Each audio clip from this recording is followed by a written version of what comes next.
وقد قال الله تعالى أعوذ بالله من الشيطان الرجيم ما يفعل الله بعذابكم إن شكرتم وآمنتم وكان الله شاكرا عليما وقال وكان سعيكم مشكورا. قابل صدر احترام صدر مجلس، علماء اکرام، مہمان خصوصی، جامع جناب دیو کے اور اطراف و اکناف مقامات سے، خصوصاً ناگپور سے آئے ہوئے تمام ہی قریب بزرگان دین و ملت، نوجوان ساتھیوں، بزرگوں، وقت کی قلت اور موضوع کی طوالت کے پیش نظر جس قدر ممکن ہو سکے گا چند ایک بات آپ کے گوشے گزار کی جائیں گی. ابھی آپ نے اللہ کی معرفت، اللہ کی محبت، اللہ کے لیے محبت اور قرآن کریم سے تعلق استوار کرنے سے متعلق آپ نے سنا. کیونکہ ہماری زندگی کا انمول اور قیمتی جو سرمایہ ہے وہ ہماری اپنی زندگیوں سے بھی کہیں زیادہ، ہمارے اپنے اعضاء و جوارح سے بھی کہیں زیادہ، ہمارے اپنے وجود سے بھی کہیں زیادہ قیمتی اور انمول اگر کوئی چیز ہے تو وہ ہے اللہ کی کتاب.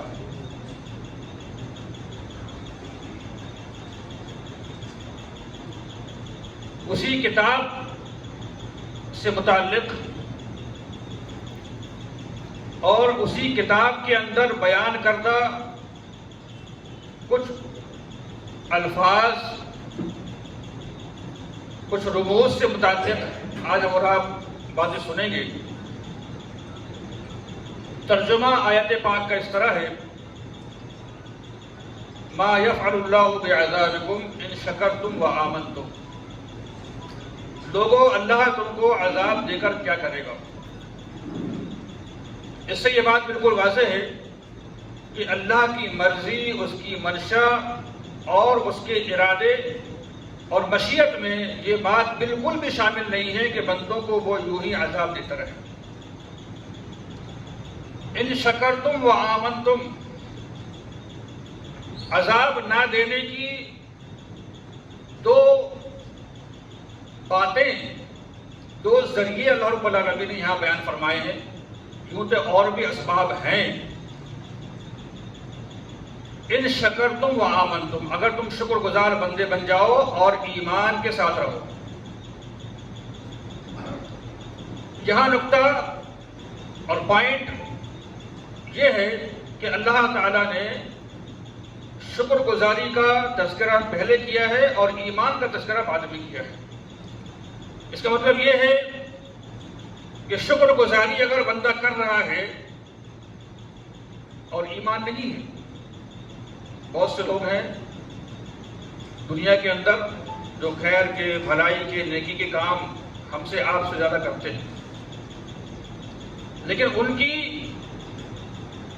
وہ نیکی، ان کا وہ خیر کا کام، بھلائی کا کام آیا اللہ رب العالمین کے ہاں قابل قبول ہے یا نہیں ہے؟ اسی لیے اللہ رب العالمین نے بانڈ کر دیا اس کے بعد بول کر کے وآمنتم، کہ تمہارے اندر پر ایمان بھی ہونا چاہیے. اگر یہ ایمان ہے تو پھر اللہ تم کو عذاب نہیں دے گا، شکر گزاری ہے تو اللہ رب العالمین تم کو عذاب نہیں دے گا۔ عذاب کی مختلف شکلیں ہیں، مختلف انداز سے اللہ رب العالمین عذاب دیتا ہے، یہاں میں اس تفصیل میں جانے کی ضرورت نہیں ہے۔ میں آگے جو میرا اپنا اصل مقصد اور اصل موضوع ہے وہ آیت کے آخری حصے سے ہے، اور آخری حصے میں سے بھی صرف لفظ شاکر سے ہے، اور اس لفظ شاکر کا بھی تعلق پچھلی جو باتیں ہیں، شکر گزاری ہے، ایمان ہے، عذاب ہے، اس سے جڑا ہوا ہے۔ اگر ہم قرآن پڑھتے ہیں اکثر ہم دیکھتے ہیں کہ آیت کے آخر میں اللہ رب العالمین فرماتا ہے ان اللہ غفور الرحیم، ان اللہ علیم قدیر، ان اللہ علی کل شیء قدیر۔ تو یہاں ہم کو ٹھہر کر کے اس بات کی بھی کوشش کرنی چاہیے جہاں ہم ترجمہ پڑھتے ہیں، تفسیر پڑھتے ہیں، کہ یہاں اللہ رب العالمین نے اپنی ان صفتوں کا تذکرہ کیوں کیا ہے۔ تو اس بات کی طرف آپ کا ذہن مبذول ہونا چاہیے۔ قرآن مجید کو پڑھنے کے لیے تھوڑا سا ہمارا مائنڈ جو ہے، دماغ اس طرف بھی جاننا چاہیے کہ یہاں اللہ رب العالمین نے اس آیت کے آخر میں اس صفت کا تذکرہ کیوں کیا ہے، تو بہت سی چیزیں کھل جائیں گی۔ اور یہی بات سمجھانے کے لیے میں نے آج یہ موضوع اختیار کیا ہے۔ وَقَانَ اللَّهُ شَاكِرًا عَلِيمًا، اور اللہ کی ذات شاکر ہے، علم والی ہے۔ شکر یشکر شکرن فہو شاکر، جس کے معنی ہوتے ہیں شکر ادا کرنا، کسی کے احسان پر، کسی کی مدد اور تعاون پر ہم کہتے ہیں آپ کا شکریہ، آپ کا تھینک یو وغیرہ وغیرہ، اپنی اپنی زبان میں، ہندی میں الگ، اردو میں الگ، انگلش میں الگ، اپنے اپنے انداز سے آدمی جو ہے لوگوں کا شکریہ بجا لاتا ہے۔ قرآن مجید میں لفظ شاکر کا جو معنی ہے وہ معنی نہیں ہے جو عام عربی زبان میں ہے۔ شاکر کے معنی ہوتے ہیں شکر ادا کرنے والا، لیکن جب اللہ رب العالمین کے نام کے ساتھ اس لفظ شاکر کو جوڑ کر کے بولا جائے، اس کی صفت کے طور پر بولا جائے، تو پھر یہ معنی اللہ تعالیٰ کے ساتھ جچتا نہیں ہے۔ کیوں؟ اس لیے کہ اللہ کی ذات وہ ذات ہے جس پر کسی کا احسان نہیں ہے، جس پر کسی کا دباؤ نہیں ہے، جس پر کوئی قادر نہیں ہے، جس پر کسی کا غلبہ نہیں ہے، جس پر کسی کا دباؤ نہیں ہے۔ وہ قادر مطلق ہے، وہ مختار کل ہے، وہ قادر علی کل شیء ہے،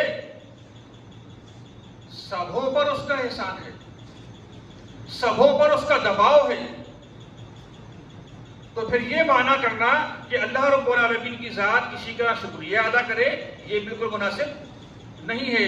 اس لیے جب آپ قرآن مجید کا مطالعہ کریں گے اور اس آیت کریمہ یا آیت کریمہ کے اس لفظ پر آپ غور کریں گے ترجمے کے ساتھ، تو آپ وہاں دیکھیں گے کہ وہاں ترجمہ کیا جاتا ہے اللہ وکان اللہ ہو، اور اللہ ہے قدر کرنے والا، قدردان، علم والا۔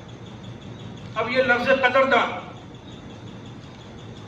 یا لفظ شاکر جو اللہ کی ذات کے ساتھ اور اس کی صفت کے طور پر بیان کیا گیا ہے، اس کا کیا مفہوم ہے؟ اس کو آپ اور ہم کیسے سمجھیں گے کہ اللہ تعالیٰ جو ہے، جیسا کبھی آپ نے سنا لفظ اللہ کے بارے میں، لفظ اللہ کے بارے میں آپ نے سنا، تو ایسے ہی اللہ رب العالمین کی بہت سی صفات ہیں، تو ہمیں بھی جو ہے ان صفات سے متعلق علم ہونا چاہیے۔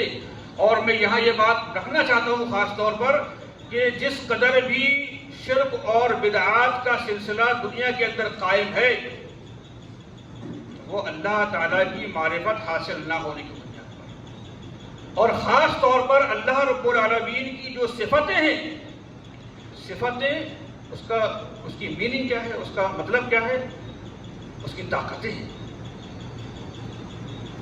اب کسی ہندو رامائن بیان کرنے والے وغیرہ وغیرہ لوگوں کو آپ دیکھیں گے کہ وہ اپنے اپنے بھگوانوں کی جو ہے قوتیں بیان کرتے ہیں، ان کی طاقتیں بیان کرتے ہیں، لیکن اسلام کے اندر صرف ہم اور آپ جو ہے اللہ کو جانتے ہیں، بہت زیادہ ہوا تو رحمان کو جانتے ہیں، بہت زیادہ ہوا تو رحیم کو جانتے ہیں، غفور کو جانتے ہیں، اپنے مطلب کی چیزیں وہ سب. رحمان اللہ تو بڑا رحمان ہے، رحم کرتے وغیرہ. لیکن ہمیں تمام کی صفات پر بغور مطالعہ کرنے کی ضرورت ہے. تو شرک کے جو دروازے کھل کر کے جو سامنے آتے ہیں وہ دروازے بند ہو جائیں گے.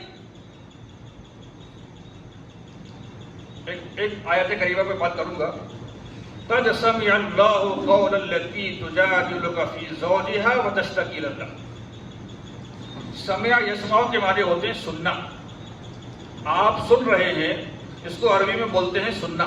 سمع سمعا، آپ بغیر کسی واسطے کے سن رہے ہیں. کان میں کوئی آپ کے پاس جو ہے آلہ لگا ہوا نہیں ہے کہ آپ نے آلہ لگا کر کے جو ہے آپ اس کو سن رہے ہیں. اس کو بولتے ہیں سننا. بے شمار آیات ہیں قرآن مجید کے اندر جہاں لفظ السمع کو ذکر کیا گیا ہے، اور اسی لفظ سمع سے اللہ رب العالمین کی ایک صفت ہے السمیع، سننے والا. اگر آدمی اس لفظ السمیع پر ہی غور کر لے تو یہ سارے جو واسطے ہیں اللہ تک پہنچانے اور پہنچنے کے، یہ ختم ہو جائے. اللہ سنتا ہے. کیسے سنتا ہے؟ جیسے ہم اور آپ سن رہے ہیں. اس کو عربی اصول کے اعتبار سے قرآن مجید کے جو اصول تفسیر ہیں، اس اصول تفسیر کے اعتبار سے کہا جاتا ہے مشہورات مسلمہ. یعنی قرآن مجید کے اندر مجادلہ کیا گیا ہے مشرکین سے، کافرین سے، یہود و نصارہ سے، اور اس مجادلے کا ایک راستہ اللہ رب العالمین نے اختیار کیا ہے مشہورات مسلمہ، یعنی وہ مشہور اور مسلم باتیں جو کہ عرب کے اندر معروف و مشہور تھی. اور انہی معروف و مشہور میں سب سے مین کیا ہے؟ ان کی زبان، کہ انہی کی زبان میں قرآن کو نازل کیا گیا ہے. وہ جن الفاظ کا استعمال کرتے تھے انہی الفاظ کی بنیاد پر قرآن کے اندر اللہ رب العالمین نے شیئر کیا ہے، اور اسی میں سے ہے السمیع. تو اللہ رب العالمین نے فرمایا کہ اے نبی، اللہ تعالیٰ نے اس عورت کی بات سن لی جو آپ سے اپنے شوہر کے بارے میں مجادلہ کر رہی تھی. ساتوں آسمان پر اللہ رب العالمین موجود ہے، عرش پر مستوی ہے. عورت ہے، نبی کریم صلی اللہ تعالیٰ علیہ وسلم ہے، ایک حجرے میں آپ تشریف فرما ہے. حضرت عائشہ رضی اللہ تعالیٰ عنہ بیان کرتی ہیں کہ وہ عورت نبی پاک علیہ السلام سے جو گفتگو کر رہی تھی اور اپنے شوہر کی شکایت بیان کر رہی تھی. اب اس کو پڑھ لیجیے گا کیا شکایت اس نے کی تھی تفسیر کے اندر. حضرت عائشہ فرماتی ہیں میں بھی اسی حجرے کے اندر موجود تھی، لیکن دونوں کی گفتگو کر رہی تھی تو میرا دخل مناسب نہیں تھا. دور تھی، تھوڑی دور تھی، بہت بڑا کمرہ نہیں تھا. کیا گفتگو کر رہی تھی وہ میرے کان نہیں سن پا رہے تھے، بس پھسر پھسر کی آواز آ رہی تھی. لیکن آپ غور کیجئے کہ اس پھسر پھسر کو اسی کمرے میں موجود تیسرے شخص کو وہ آواز نہیں سنائی دی، لیکن ساتوں آسمانوں پر عرش پر مستوی اللہ رب العالمین نے اس بات کو سن لی. یہاں اللہ رب العالمین ہم کو آپ کو سمجھانا چاہتا ہے اس آیت کے ذریعے سے کہ اللہ کو پہچانیے کہ اللہ کی ذات ہے کیا. پھر اللہ رب العالمین نے اس عورت کا جو مسئلہ تھا اس مسئلے کو کیسے دور فرمایا. بہرحال تو اللہ کی صفات کو پڑھنے کی ضرورت ہے، اور انہی صفات میں سے ایک صفت ہے شاکر، کہ اللہ رب العالمین کی ذات شاکر ہے. کیا مفہوم اس کا؟ کیسے سمجھیں گے ہم کہ اللہ کی ذات شاکر ہے، قدر کرنے والی؟ تو اس کو ہم واقعات کے ذریعے سمجھیں گے. بہت سی چیزیں کچھ واقعات کو سمجھ کر کے، سن کر کے سمجھی جاتی ہیں، اور قرآن مجید نے جو الفاظ استعمال کیے ہیں واقعات کے لیے، چاہے وہ قرآن کے واقعات ہوں یا حدیث کے واقعات ہوں، ان کو کہا گیا ہے ایام اللہ یا آلاء اللہ. کہ اللہ تعالیٰ نے جن جن گزشتہ قوموں پر جن جن چیزوں کے ذریعے سے انعام و اکرام فرمایا، فذکرہم بآلاء اللہ، اے نبی آپ آلاء اللہ کے ذریعے سے لوگوں کو نصیحت کیجیے. یا فذکرہم بایام اللہ، اللہ نے جن جن قوموں کو جس جس انداز سے تباہ و برباد کیا، اے نبی آپ ان واقعات کا تذکرہ کر کے لوگوں کو سمجھائیے. تو جب ایک واقعات میں آپ کے اوپر رکھوں گا انشاءاللہ یہ مفہوم، اور اللہ رب العالمین کی یہ صفت جو ہے بخوبی ہمارے سامنے کھل کر کے واضح ہو جائے گی، اور نیکی کے جو کام ہم اور آپ انجام دیتے ہیں اس کی وقت، اس کی اہمیت، اس کی قدر ہمارے دلوں کے اندر انشاءاللہ تعالیٰ مجدن ہوگی، اور پھر ہر ایک نیکی کو کرنے کا جذبہ ہمارے اندر پیدا ہوگا انشاءاللہ تعالیٰ۔ کیونکہ بہت سے نیکی کے موقع ایسے ہوتے ہیں کہ ہم سرسری دور سے گزر جاتے ہیں، نیکی کا موقع آتا ہے نیکی نہیں کر پاتے ہیں، ٹالتے ہیں۔ ایک واقعہ ہے بہت مشہور واقعہ، اور تمام ہی واقعات مشہور ہیں۔ ایک شخص ہے، چل رہا ہے، سفر کر رہا ہے، پیاسا ہو گیا، شدت کی پیاس نے اس کو پریشان کر دیا، کیونکہ مسافر تھا، اس کو کافی دیر لگ گئی کنویں تک پہنچنے کے لیے، تلاش کرتا کرتا وہاں پہنچا، حتیٰ کہ اتنا پیاسا ہو گیا تھا کہ وہ اپنے آپ کی ہلاکت کا اس کو اندیشہ ہو گیا۔ کنواں جب ملا، کنویں میں داخل ہوا، پانی پیا، باہر نکل گیا۔ اور یہ واقعہ کوئی کہانی کے طور پر نبی پاک علیہ السلام نے بیان نہیں فرمایا۔ یہ بھی اس بات پر ہی ہمارا غور رہے کہ جتنے بھی واقعات بیان کیے گئے ہیں وہ قصے اور کہانی کے طور پر نہیں بیان کیے گئے ہیں، ان کی ایک وقت ہے، ان کی ایک حیثیت ہے، ان کا ایک مرتبہ ہے، ایک مقام ہے، ان کے اندر ایک نصیحت ہے، وعظ ہے، اور کس کے لیے ہے؟ ہمارے آپ کے لیے۔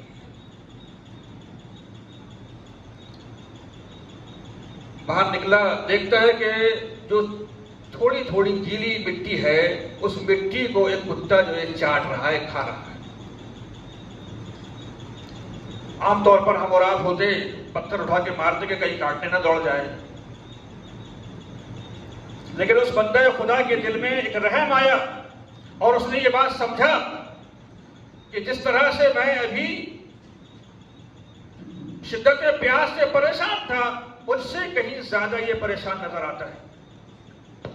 وہاں نہ تو ڈول تھی، نہ کوئی بالٹی تھی، اور نہ کوئی ایسا راستہ تھا کہ پانی نکال کر کے اس کے سامنے رکھ دیتا اور بھگا کے چلا جاتا۔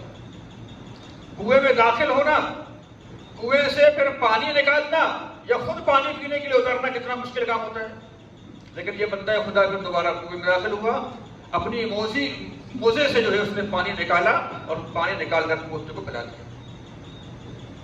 یہ چھوٹا سا عمل ہے، یہ چھوٹی سی محنت ہے، تھوڑا سا وقت نکالا اس نے اس بے زباں مخلوق کے لیے۔ اور ایسی مخلوق ہے یہ کہ ہم اور آپ شریعت محمدی کے اعتبار سے کتے کو پالنے کے سے متعلق جو احکامات ہیں ان پر عمل پیرا ہے الحمدللہ، اور یہ وہ نجس جانور ہے کہ حدیث کی روح سے اذا ولغ الکلب فی اناء احدکم فلیغسلہ 7 مرات اولاہن او اخراہن بالتراب۔ اس کی نجاست، غلاظت اور اس کی جراثیم کا جو معاملہ ہے وہ اتنا خطرناک ہے کہ اگر کسی کھانے پینے کے برتن میں یہ منہ ڈال دے تو ہمیں حکم ہے 7 مرتبہ دھونے کا، اور پہلی مرتبہ یا آخری مرتبہ دونوں میں سے کسی ایک مرتبہ جو ہے آپ کو مٹی سے دھلنا ہے، تب جا کر کے اس کی غلاظت، اس کی خباثت اور اس کے جراثیم اور کیٹاڑو وہاں سے ختم ہو پائیں۔ ہمارے اطراف میں ہم اس کو بھٹکنے نہیں دیتے، مار کر کے بھگاتے ہیں، لیکن یہ مخلوق بھی اللہ کی ہے، بھلے ہی اس کے لیے کچھ احکامات اللہ رب العالمین جاری فرما رکھے ہیں، لیکن اللہ کی مخلوق ہے، اللہ کی پیدا کی ہوئی ہے، اس کے ساتھ بھی اگر کوئی شخص رحم کھاتا ہے تو یہ بھی اللہ کی مخلوق کے ساتھ رحم کھانے کی چیزوں میں سے ایک چیز۔ اب اس کا مرتبہ دیکھیے آپ، بندہ تو نکل گیا، چلا گیا، ختم ہو گیا، انتقال ہو گیا، لیکن اللہ رب العالمین نے اس دور میں کیے ہوئے ایک لمبے زمانہ پہلے، شریعت محمدیہ سے بہت پہلے کا یہ واقعہ ہے، اس واقعے کو نبی پاک علیہ السلام کو اللہ رب العالمین نے بتایا، الہام کیا کہ آپ جو ہے اپنی امت کو سکھا کے بتا دیجیے۔ متفق علیہ روایت ہے، بخاری مسلم کی روایت ہے، فَشَكَرَ اللَّهُ لَهُ فَغَفَرَ لَهُ، یہ لفظ آ گیا دیکھیے آپ، فَشَكَرَ اللَّهُ لَهُ فَغَفَرَ لَهُ، یہی لفظ شاکر جس سے بنائے فَشَكَرَ اللَّهُ لَهُ، اللہ نے اس کا شکریہ ادا کرنا نہیں مانا کیا جائے گا، فَشَكَرَ اللَّهُ لَهُ، بس اللہ نے اس کی قدر کر دی۔ اللہ نے اس عمل کو، چھوٹے سے عمل کو، چھوٹی سی محنت کو، اور جو تھوڑا سا وقت اس نے نکالا کسی غیر بے زبان مخلوق کے لیے، اللہ کو بھا گیا، پسند آ گیا، اور اتنا پسند آیا، اتنا پسند آیا، فغفر لہ، اللہ نے اس کی بخشش فرما دی۔ عام طور پر جب کبھی لفظ غفران کا یا غفر کا ترجمہ کیا جاتا ہے تو کہتے ہیں کہ اس سے جو ہے چھوٹے چھوٹے گناہوں کی معافی مقصود ہے۔ کچھ جگہوں پر ہے، ایسا بھی ہے کہ اللہ رب العالمین جو ہے کچھ عملوں کی بنیاد پر ہمارے سیئات یعنی چھوٹے چھوٹے گناہوں کی معافی فرماتا ہے۔ لیکن یہ جو عمل ہے، ایک حدیث پاک بخاری مسلم کی روایت ہے، اور بخاری کی ہی کے دوسرے الفاظ میں ایک اور روایت میں اللہ رب العالمین نے کیا الفاظ آپ نے استعمال کیے؟ فغفر له وادخلہ الجنہ، اللہ تعالیٰ نے اس کو جنت میں داخل فرما دیا۔ اللہ اکبر، یہ اتنا عظیم معاملہ ہے کہ ایک بے زبان مخلوق پر رحم کھانا، کرو تم مہربانی اہل زمین پر، خدا مہربان ہوگا عرش مجید پر۔ خدمت خلق کے لیے پیدا کیا انسان کو، ورنہ طاعت کے لیے کچھ کم نچے کر ہوگی۔ یہی سب کام کرنے کے لیے امت مسلمہ کا وجود کیا گیا ہے۔ کنتم خیر امت اخرجت للناس، تم بہترین امت ہو، لوگوں کے لیے پیدا کیے گئے ہو۔ اور یہ واقعہ بتلا کر کے اللہ کے نبی صلی اللہ علیہ وسلم نے یہ بات اشارہ فرما دی کہ امت کا جو کام ہے وہ جہاں اپنوں کے لیے کام کریں، وہاں اپنے اطراف و اکناف میں بھی جو ہے نظر دوڑائیں کہ اس طرح کا کوئی جانور اگر ہو تو اس پر رحم کھا لیا جائے، تو اللہ رب العالمین کی بخشش اور اللہ رب العالمین کی جنت اس سے کوئی بعید نہیں ہے کہ وہ اللہ رب العالمین کی قدردانی کی لائن میں جائے گا۔ یہی واقعہ ایک اور کسی فاحشہ عورت کے ساتھ بھی منسوب ہے، اور وہ روایت بھی متفق علیہ روایت ہے۔ ہو سکتا ہے کہ یہ الگ الگ واقعات ہو، اس کی طرف میں جانا نہیں چاہتا ہوں۔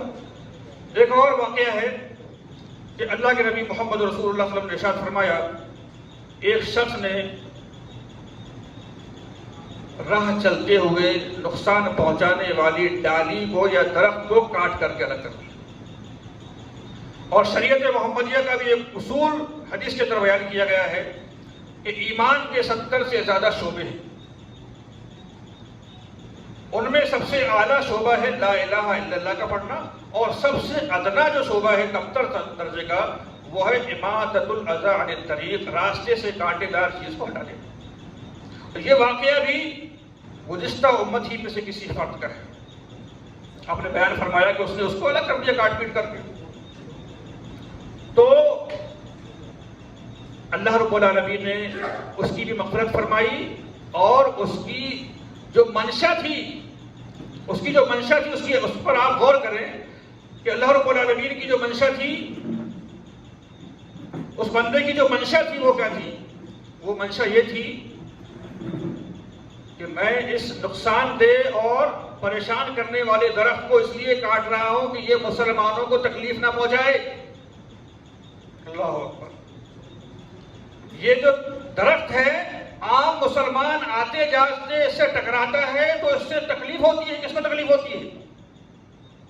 اس کے دل میں جو بات مجرد تھی وہ یہ تھی کہ بہت سے لوگ اور بھی ٹکراتے ہیں، لیکن میرے مسلمان بھائی جو ہے اس سے ٹکراتے ہیں تو کانٹا چپ جاتا ہے وغیرہ وغیرہ، لوگوں کو آنے جانے میں تکلیف ہوتی ہے، لہذا اس درخت کو کاٹ کر کے اس نے وہاں سے الگ کر دیا۔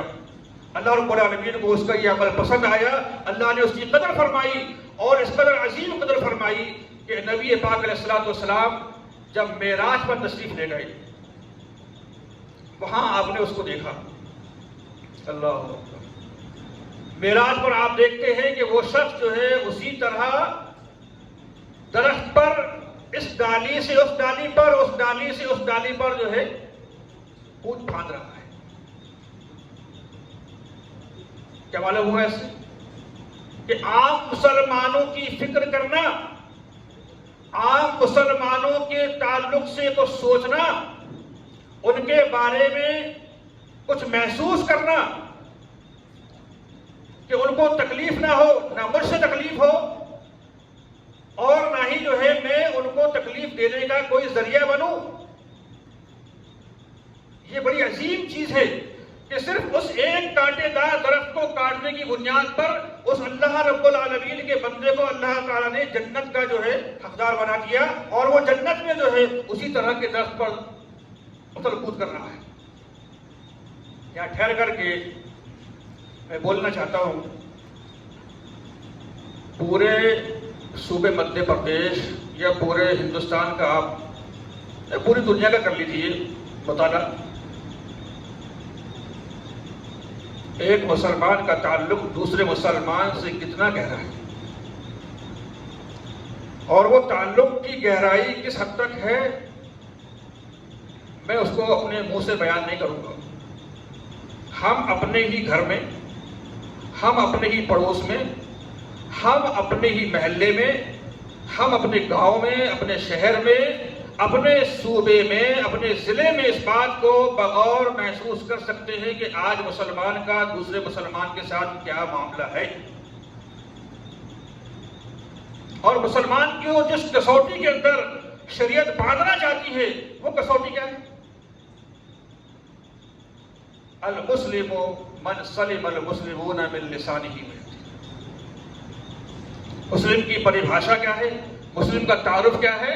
المسلم من سلم المسلمون من لسانہ ویدہ۔ مسلمان وہ ہے جس کی زبان سے اور جس کے ہاتھ سے دوسرے مسلمان اس کی ایذا سے، اس کی تکلیف سے، اس کے حسد سے، اس کے بغض سے، اس کی طرف سے پہنچنے والی کسی بھی طرح کی کے ٹارگیٹ سے، اس کے نشانے سے جو ہے دوسرا مسلمان محفوظ ہو جائے، بس مسلمان یہی ہے۔ اگر اس طرح کا مسلمان ہم کو آپ کو جو ہے بنانا ہے تو آج ہی سے مجھے بھی تبدیل ہونے کی ضرورت ہے، آپ کو بھی تبدیل ہونے کی ضرورت ہے، پورے معاشرے کو تبدیل ہونے کی ضرورت ہے کہ ان اللہ لا یغیر ما بقوم حتی یغیروا ما بانفسہم۔ اللہ تعالیٰ ساتوں آسمان سے اتر کر کے ہمارے پاس نہیں آئے گا سمجھانے کے لیے، بتانے کے لیے۔ اس نے قرآن میں بیان کر دیا ہے کہ آپ کو خود اپنا معاملہ جو ہے درست کرنا پڑے گا، صحیح کرنا پڑے گا۔ اللہ تعالیٰ نے نبی کو بھیج کر کے، قرآن کو دے کر کے حجت مکمل کر دی۔ اب آپ قرآن پڑھیے، حدیث پڑھیے، نبی کو بھی سمجھیے، قرآن کو بھی سمجھیے، اللہ کو بھی سمجھیے، اور پھر وہ مسلمان بن جائیے جس کی مثال جو ہے قرن اول میں ملتی ہے۔ ہم ایسے ہی مسلمان بننا چاہتے ہیں نا، رضی اللہ عنہم ورضوا عنہ۔ خالی رضی اللہ کا تعلق کیا صحابہ کے ساتھ جڑا ہوا ہے؟ نہیں۔ سورہ بینہ آپ پڑھیے، سورہ بینہ میں اللہ رب العالمین نے جو بات بیان فرمائی ہے کہ جو مومن ایمان کے ساتھ، جو مومن جو ہے ایمان کے ساتھ عمل صالح کرے گا تو اللہ تعالیٰ رضی اللہ عنہم کی تمغہ ان کے لیے پیش فرما رہا، رضی اللہ عنہم، اللہ ان سے راضی ہوگا، ورضوا عنہ، اور وہ اللہ رب العالمین سے راضی ہو جائے۔ حالانکہ اصولی طور پر جو ہے صحابہ کے ساتھ رضی اللہ عنہ کو وہ کہا جاتا ہے، اور یہ جو ہے ایک ان کے ساتھ جڑا ہوا مسئلہ بھی ہے، لیکن عام انسان، عام مسلمان یہ نہ سمجھے کہ رضی اللہ عنہم ورضوا عنہ کا تمغہ صرف انہی کے ساتھ جڑا ہوا نہیں۔ ہر وہ انسان جو اللہ رب العالمین کے اعمال کی، اس کے فرامین کی، اس کے احکام کی قدردانی کرے گا، اللہ اس کا قدرداں ہوگا، اور اس کی قدر اس قدر عظیم ہے کہ اگر اللہ نے ذرا سا بھی ہماری طرف نظر کرم سے دیکھ لیا نا، ذرا سا بھی، تو بیڑا پار ہے انشاءاللہ۔ نیکی کے دو کام آپ کے سامنے آئے، وقت تقریباً ہو چکا ہے، اور ایک اور واقعہ ہے، بہت لمبا ہے، پھر انشاءاللہ کسی موقع پر اس کو بیان کیا جائے گا، لیکن من جملہ مجموعی طور پر موضوع کی مناسبت سے جو میں نے باتیں آپ کے سامنے رکھی ہیں، انشاءاللہ تعالیٰ میں سمجھتا ہوں کہ وہ بات آپ کو یقینی طور پر سمجھ میں آ گئی ہوگی کہ اللہ کی ذات شاکر ہے، قدر کرنے والی ہے۔ قدر کا معنی یہ ہوتا ہے کہ اللہ نے ساری کائنات آپ کے لیے پیدا کی ہے، آپ کے لیے سب کچھ کیا ہے، تو آپ اللہ کے لیے کیا کر رہے ہیں؟ حالانکہ اللہ کو اس کی ضرورت نہیں ہے، لیکن آپ کو بھی اللہ رب العالمین کو راضی کرنے کے لیے اعمال کرنے کی ضرورت ہے۔ اور جہاں آپ فرائض اور واجبات کے ساتھ جڑے ہوئے ہیں، وہیں آپ کو مستحبات، نوافل اور دیگر چھوٹے چھوٹے کام سے بھی جڑنے کی ضرورت ہے، اس لیے کہ ہم اور آپ نہیں جانتے کہ کون سی نیکی کا کام اللہ رب العالمین کو بھا رہا ہے، کس نیکی سے اللہ تعالیٰ خوش ہو رہا ہے۔ اب یہ دیکھیے دو واقعات ہیں، ایک نے کتے کو پانی پلا دیا، اللہ کو پسند آ گیا، ایک نے کانٹے دار جھاڑی کو جو ہے راستے سے الگ کر دیا، اللہ کو پسند آ گیا۔ ایسے ہی وہ 3 لوگوں کا معاملہ جو سفر میں تھے، پھر غار میں بند کر دیے گئے، ان کو بھی آپ نے 1000 مرتبہ سنا ہے، اس پر بھی آپ غور کر لیجئے گا۔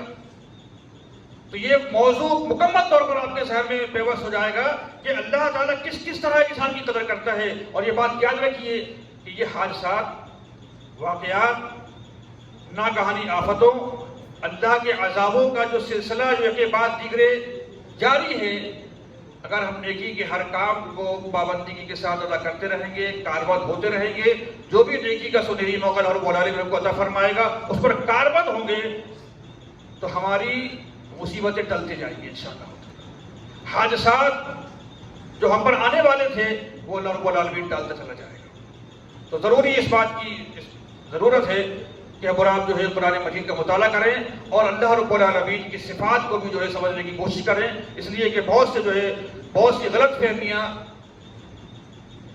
کہیں شرک تک لے جا لیتی ہیں، کہیں بدعت و خرافات تک لے جا لیتی ہیں، اور کہیں جو ہے بہت سے برے اعمال تک بھی انسان کو لے جا لیتی ہیں۔ اگر ہم قرآن مجید کا مطالعہ اس گہرائی کے ساتھ کریں گے تو یقیناً طور پر اللہ رب العالمین ہمارے لیے اور بھی ہدایت کے راستے فراہم فرمائے گا، اور ایسی توفیق عطا فرمائے گا کہ جب بھی کوئی نیکی کا سنہرا موقع ہمارے سامنے آئے تو ہم اس کو جو ہے سر انجام دے دیں۔ اللہ تعالیٰ سے دعا کرو اللہ رب العالمین ہمارے اس بیٹھنے کو بھی قبول فرما لے، ہمارے اجتماع کو قبول فرما لے، ہمارے آنے کو قبول فرما لے، اور ہم نے جو یہ وقت دیا ہے اللہ رب العالمین اس کو قدر کی نگاہ سے دیکھ لے، اور ہم نے جو کچھ باتیں علماء کرام نے باتیں کی ہیں اور آئے بھی کریں گے، اللہ تعالیٰ ہم سب کو جو ہے ان ساری باتوں پر عمل پیرا ہونے کی توفیق عطا فرمائے۔